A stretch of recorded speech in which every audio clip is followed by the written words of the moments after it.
Hi, welcome to Muqaddimah.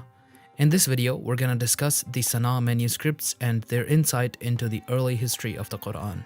Muslims, including myself, consider the Quran to be the verbatim word of God, but for historians, it presents an opportunity to study the rather mysterious origins of Islam. Till recently, they only had one Quran to study, but in the 1970s, that changed with the famous Sana manuscripts. So let's take a look at what they have to teach us.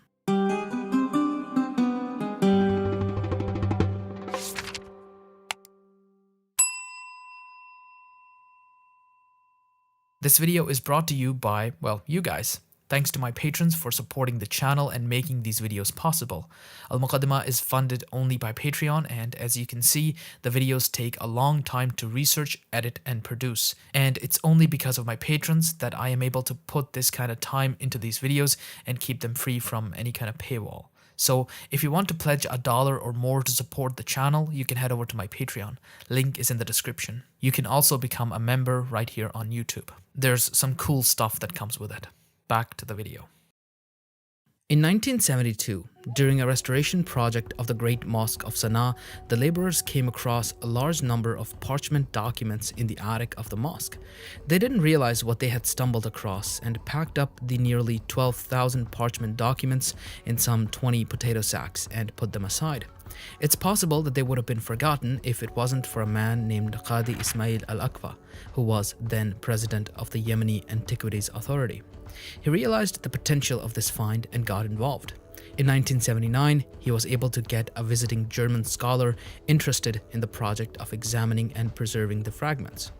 In 1981, Gerd Puin of Saarland University in Germany became the first person to thoroughly examine the fragments to determine what they were. It was quickly established that the fragments contained a version of the Quran, and some of them date back to the 1st century of Islam. Hence, at the time, they were among the earliest known copies of the Quran.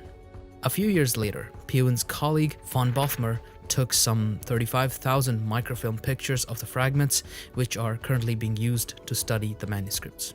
Among the fragments found at Sana'a, there is a set of fragments from the Quran. At first glance, it looks like a normal Quran, dating to perhaps late 7th or early 8th century of the Common Era. However, on closer inspection, it was revealed that the document was a palimpsest, meaning it was written over a previously written document. Hence, it contains two layers of text. The upper layer, which is newer, and the lower layer, which is older and was replaced with the upper layer. With different scans, scholars were able to put together the lower text and discover that it wasn't the version of the Quran that we have today. It's a different one. The upper layer, though, which was written after, is the standard Quran that we have today. So, are there different versions of the Quran? According to Islamic tradition, the Quran was revealed to Prophet Muhammad by the angel Gabriel, known as Jibreel in Arabic. The Prophet then dictated the text of the Quran to his companions, some of whom wrote some of it down on parchment, leaves, rocks, etc. Though the primary storage space of the Quran was the minds of the companions, it wasn't compiled into a book form during the Prophet's life. After him, these companions who had memorized the Quran started to pass away, and the Quran seemed to be at the risk of being lost. So Muhammad's successors, the caliphs, started to put it together in a written book form. This process is said to have completed around 650 during the reign of the third caliph, Uthman. Hence, the standard version of the Quran is often called Uthmani Rasm or Uthmanic tradition. Now, this book wasn't exactly meant to be read by anyone. The written Quran assumed quite a bit of prior knowledge on the part of the reader, so it wasn't meant to be learned from, but rather to serve as a tool that helps scholars remember the Quran. For instance, it didn't have vowel markers, so you'd have to know what a word was from context, not just from reading. At the time that Uthman completed the compilation of the Quran, there were, according to Islamic tradition, various versions of the Quran floating around. Two of the most famous ones belonged to two companions of the Prophet, Abdullah ibn Masud and Ubay ibn Qab. Also, apparently, different cities had different versions of the Quran. Uthman recalled all these alternate Qurans and destroyed them. Then he sent his standardized Quran to all the major cities to serve as a master copy. This standardization took effect really quickly. To this date, no non-Uthmanic versions of the Quran have been found except the one found in Sana'a. Ibn Masud and Ibn Qab's codices are mentioned and quoted in passing in different traditions, but they don't survive in a complete form. So the only non-Uthmanic Quran ever found is the Sana'a manuscript. In fact, some scholars actually believed that these companion codices didn't exist. They were merely made up by Muslims to justify alternate interpretations of the Quran. So the Sana'a manuscript has proven this hypothesis wrong. Now, when I say versions of the Quran, it might seem like they were radically different books that told different stories, maybe something like the Gospels, but that's not what they were. The differences are what to laymen would be minor differences. Some words are spelled in different ways, some words might be interchanged with a similar one from the same root, sometimes the form of a verb might be changed and sometimes different lines end at different points. If you have studied the Quran, you might have noticed that it often breaks sentences for seemingly no reason and continues talking about the same thing across sentences. Different versions of the Quran broke sentences at different parts. Maybe one version merged two lines while the other one didn't. This is mostly because Quran was transmitted orally, so line endings weren't clear all the time. We'll return to these differences later. For now, let's continue with the Sana'a manuscript. So is the Sana'a manuscript one of these alternate Qurans? Yeah, it is. But it doesn't seem to be among the ones that we know about, like the one belonging to Ibn Masud or Ibn Qab. It is a new one that doesn't seem to be attested to anywhere in tradition. Scholars have named it the C1 or Companion 1 Codex because it almost certainly belonged to a companion of the Prophet. We just don't know who. We can make this assumption because the parchment has been dated through radiocarbon dating to somewhere between 578 CE and 669 CE. There's a 68% probability that it was produced in the period between 614 CE and 656 CE. The probability that it's older than 646 is 75%. So overall, we can assume that it was produced in the 30-year window around the Prophet's death. That is roughly from 617 CE to 647 CE. Now, that is the date of the parchment. So what about the lower text? We can make the assumption that the parchment was specifically produced for the purpose that it was later used for. Indeed, during the time that the parchment was produced, without exception, all the documents produced in Western Arabia of a comparable size and using the same Hijazi script were Qur'ans. There wouldn't have been a large supply of unused folios of this size just sitting around for someone to use later. So it's fair to assume that the parchment was specifically produced for this purpose and the lower layer text was written around the same time.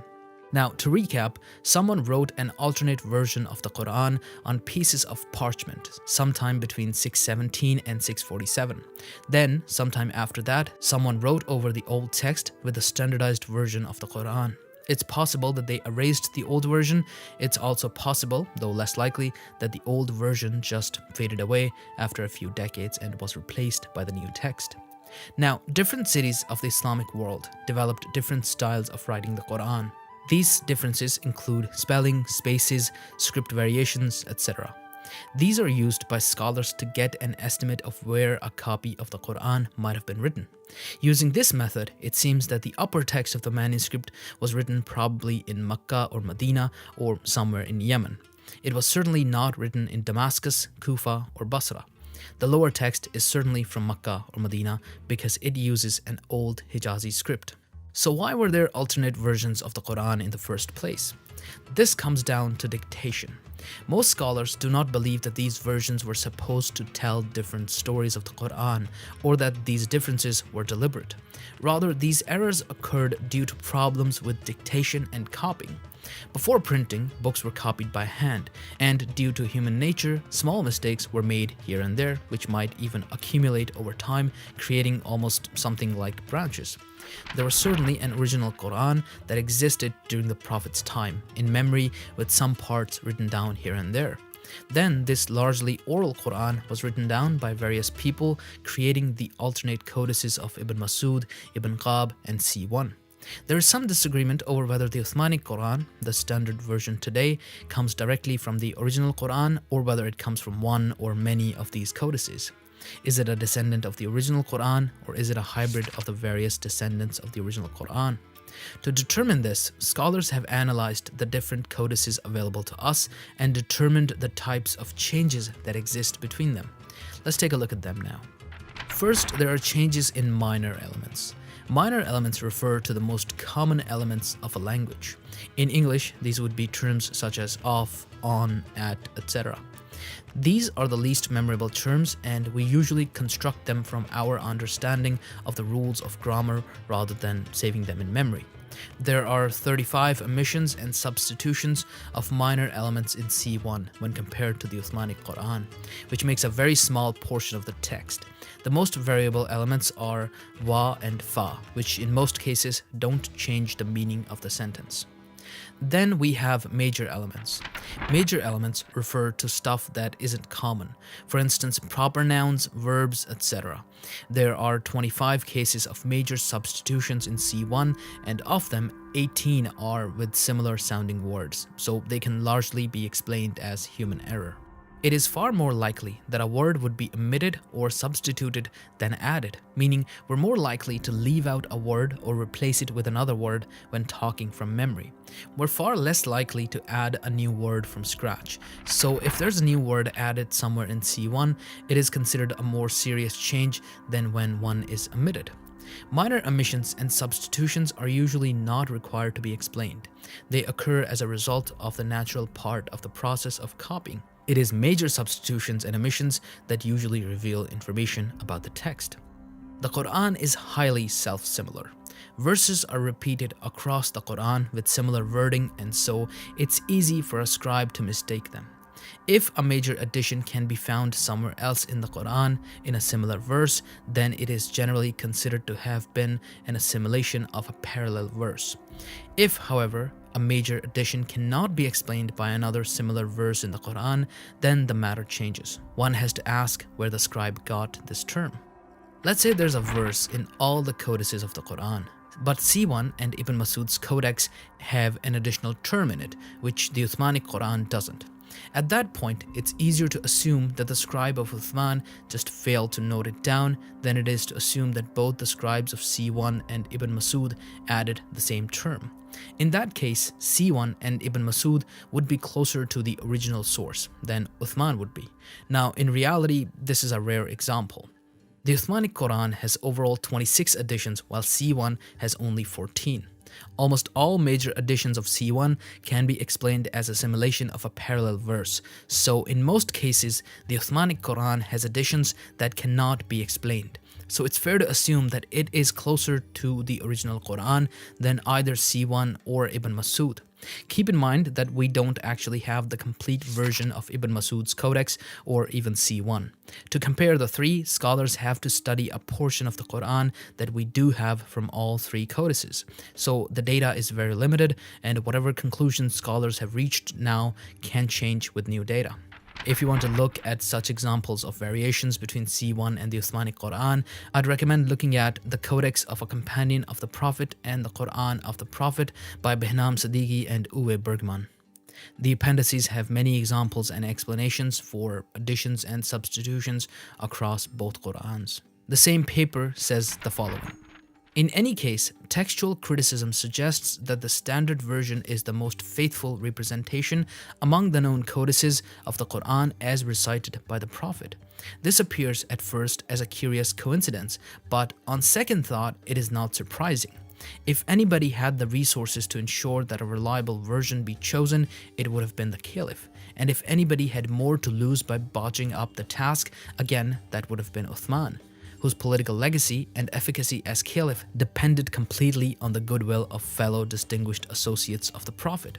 The remarkably few and minor skeletal morphic differences among the codices Uthman sent to the cities is another indication of the care that was put into the process of standardization. Another interesting thing that we've learned from the Sana manuscript is the timeline of some of the Quran's key features. For example, when was the Quran divided into its current chapters, called surahs? The most widely held view among Muslim and non-Muslim scholars is that the Prophet didn't do much in terms of compiling the Quran. He simply dictated the word of God to his followers. However, now it seems that that isn't the case. All the companion codices, C1 and the Uthmani Quran, have generally the same set of paragraphs within the surahs. Not only that, but C1 also includes the names of the surahs, and most interestingly, it retains the same ordering of them as well. Not always, but mostly surahs consist of the same paragraphs, same names, and same orders. Out of these three, the order is the one that changes the most across codices. Some of you might know that all surahs in the Uthmani Quran start with the Bismillah, the statement, "In the name of God, the compassionate and the merciful." All surahs start with this except one, the ninth one, called Tawbah. That surah is missing the statement, not only in the Uthmani Quran, but also in the C1. So it seems that this was settled before 650 CE, most likely during the Prophet's own lifetime. Okay, now it's time for everyone's favorite section of my videos, my own opinion. In my opinion, the Sana manuscripts don't prove anything radical for the common Muslim. In fact, they prove a few points from Islamic tradition, such as the existence of companion codices and the naming of the surahs. So far, as they've been worked on, they haven't revealed anything that might shake Islamdom to its core. Garrett Pugin has been among the leading scholars to comment on the potential of the find. He maintains that this proves that the Quran has a history and didn't, quote-unquote, just fall out of the sky. However, this point too has been maintained by scholars before Pugin, so there's nothing radical there either. Of course, secular historians do believe that the Quran has a history. As for Sana manuscripts themselves, most of them are sitting with the Yemeni government and are largely available to scholars. Most scholars, other than Pugin, have said that the Yemeni government was supportive of the research being done. Sadly, Yemen is in kind of a terrible state right now, and research on this incredible find is halted. I'm looking forward to them being worked on again and seeing what secrets they hide within them. In this video, we've primarily talked about the history of the Quran after the Prophet. If you want to learn more about where the Quran came from, since, to quote Pugin, it didn't fall out of the sky, check out Useful Charts' video on who wrote the Quran.